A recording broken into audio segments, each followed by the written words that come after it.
The Iranians, before the deal was torn up by Trump, were not enriching anything like that level. So yes, it was a direct consequence of the Americans walking away from the deal. 10 years ago today, the Iran nuclear deal was signed, a landmark agreement aimed at curbing Tehran's nuclear ambitions in exchange for sanctions relief from the West. Fast forward to last month, where diplomacy gave way to confrontation as the US and Israel launched strikes on military and nuclear sites inside Iran. Now Israel is reportedly preparing for further action if Iran revives its nuclear program. So what went wrong? So Peter Westmacott was the UK's ambassador to Washington when the deal was signed, and he also served in Tehran at the beginning of his career. He joins us now. Peter, good morning to you. Morning. Did the deal? There's a lot of dispute on this, depending on where people stand in this great argument. But was the deal working? I suppose that's the question. Until Trump got rid of it, he came in and got rid of it. Was the deal actually limiting Iran's nuclear ambitions appropriately? Yes, it was, because the highly enriched uranium that they had before the deal was agreed was shipped out of Iran. I think it went to Russia. And the Iranians were sticking to the very low ceiling for the amount of enrichment that they were allowed to do under the agreement. Of course, the agreement was criticized for being time limited. It was only going to last 10 years, and for not having covered Iran's ballistic missile capability, which we've seen a bit of during the recent conflict with Israel. But it was working. In one respect, it was not, and the Iranians had a gripe about this, and that was that they expected to get the rest of the world to start trading with Iran again, because the Europeans and the United Nations all lifted their sanctions on Iran as part of the deal, but the United States did not. And so anybody who had business in the dollar world in the United States became too scared to do the kind of trading and investment with Iran that the Iranians felt they were entitled to. So they were unhappy, but they were not on the point of walking away from the deal. And it was only 3 years after it was signed that Donald Trump tore it up and said it was the worst deal ever negotiated in the history of mankind, and so on. So, but it was doing the job. Your fundamental question, it was doing the job of constraining Iran's nuclear ambitions. So the enriched uranium that we've been talking about most recently, so people saying up to 60% uranium enrichment that was moved around by the regime when Donald Trump ordered that airstrike. And maybe you can't say this, but in your view, that wouldn't have been created if the deal had been maintained? Or was it created post the deal being ripped up by Donald Trump? Yes, it was, because the Iranians, before the deal was torn up by Trump, were not enriching anything like that level. So yes, it was a direct consequence of the Americans walking away from the deal. And do we know that? I mean, were the Iranians capable of doing this, sub rosa, with people not being able to realise that it was happening, or did we have a good sense of what they were actually doing and not doing? Well, the Iranians are signatories of the NPT, the Non-Proliferation Treaty, which means that they are committed to having inspectors from the IAEA in Iran poking around, looking at what they are doing. And that worked pretty well. But one of the things that happened shortly before the Israelis did their devastating attack, before the Americans dropped their bunker busters in June, was that the IAEA said that for the first time, they had found Iran in non-compliance with their responsibilities under the NPT. They weren't specific about that, but I don't think they were. But what was going on was that the Iranians were enriching to a greater extent than they were supposed to. But of course, this was all long after Trump had walked away from the deal. But Iran did not, and the rest of us did not. So we can still argue that Iran had certain responsibilities under the NPT, even if America had walked away from the deal. And where are we now, Peter? Because they've dropped the bomb. It has or hasn't set back the entire nuclear program for decades. I guess the question is, what follows next? What do you think America will do next? What will Iran do next? Well, as your colleague was just saying, there's talk of the Israelis having another crack at Iran's nuclear facilities to kind of finish the job. But I think where we are is this.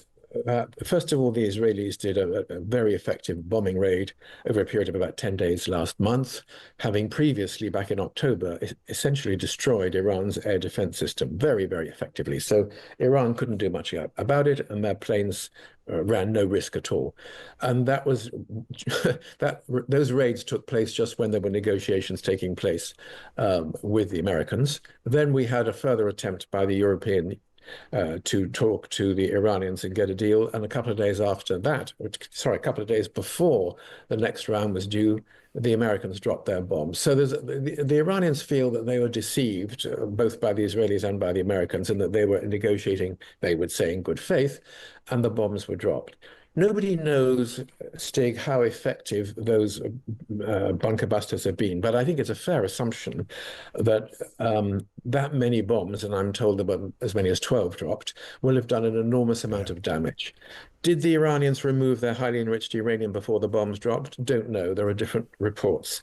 Did the Iranians keep some of their enrichment skills and abilities, in other words, the stuff that enriches the uranium, safely in another part of the country? Probably. So where we are now is that the Iranians feel both let down and undoubtedly badly damaged. Will they say, oh, well, okay, we better not stick with the Iranian program, the nuclear program, because we're just going to get smacked again if we do it. Let's sign a deal which commits ourselves to doing what we did in 2015. In other words, the same old deal they had before they got bombed. Or will the hardliners, and there is a debate going on in Tehran at the moment, will the hardliners say, you know what, we have simply now got to develop a nuclear weapon. We weren't beforehand, they say, but they were enriching a very high level, which is not consistent with using uranium for civil nuclear purposes. Should we now go hell for leather and develop a bomb so that we have got the wherewithal to defend ourselves? Other countries, they say, with nuclear weapons don't get smacked. They look at North Korea. And other countries which give up their nuclear weapons, they look at Libya, they look at Ukraine, do not get attacked, do get attacked, I'm sorry to say. So I think we don't know which way they will go. The diplomatic side of it, and I think that includes the President Pezeshkian, and it looks like it includes the Foreign Minister, are still ready to negotiate and find a diplomatic solution. So we'll see where that takes. Yeah, we're not sure where it's going to go. Very good point, Peter. Great to speak to you as ever. Thank you so much. That's Sir Peter Westmacott there. He's the who was the UK's ambassador to Washington when that Iranian deal was signed. One of the things we have with Iran is, we have they call biting. They are very biting sanctions, and I would love to be able to, at the right time, take those sanctions off, give them a chance at rebuilding, because I'd like to see Iran build itself back up in a peaceful manner and not going around saying death to America, death to the USA, death to Israel, as they were doing. They were the bully of the Middle East, and now they're not the bully anymore. But they were saying terrible things, and would like to see them. They have such potential. They have the oil power, and they have great people, smart people, energetic people, amazing. And I know so many Iranians from New York. I have a lot of friends, and they're great people.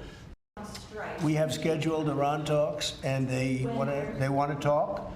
They took a big drubbing, I think, when we hit the three sites, really. I would say the three sites, not just the one. The one was a big one, and it was deep in granite, and it was obliterated. It turned out the Atomic Energy Commission said it is obliterated.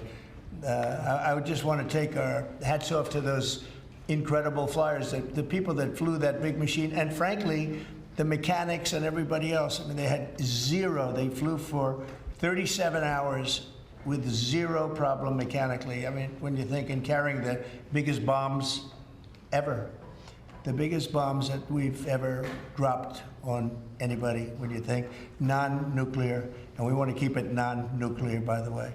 But they did a phenomenal job. It was an amazing job. And say, what might make you have the desire to do another strike on Iran? Another what? Another strike on Iran. I hope we're not going to have to do that. I can't imagine wanting to do that. I can't imagine them wanting to do it. They want to meet. They want to meet. They want to work something out. No, they're different. They're very different now than they were 2 weeks ago. In your view, is the war between Israel and Iran over? Or do those talks need to happen before you can? Well, I would say that the best man to answer that is the Prime Minister. But I will tell you that in my view, I hope it's over. Yeah, I think Iran wants to meet. I think they want to make peace, and I'm all for it. Now, if that's not the case, we are ready, willing, and able. But I don't think we're going to have to be. But I think Bibi would answer that question very well.